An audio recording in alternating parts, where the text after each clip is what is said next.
When Indian American families in Texas think of estate planning, they think I need to get a will. But there is another option, which is a revocable living trust. Now, what's the difference between them? One is automatic and the other needs court approval. First, let's talk about a will. A will is a document that spells out how your assets should be distributed after you pass away.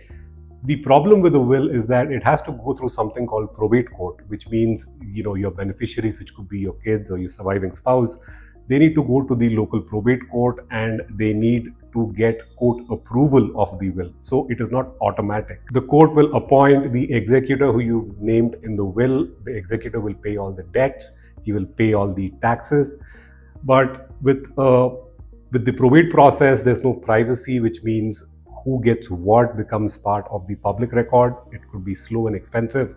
It could take up to a year. It could be expensive because there is court costs and attorney costs involved.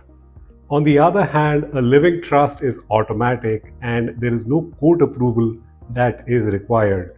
If you've properly transferred assets or you've retitled them in the name of the trust, then your successor trustee, whoever you named as the person to appoint or who you've appointed as the person to manage the properties in the trust, he just steps into your shoes and he distributes the assets in accordance with your wishes.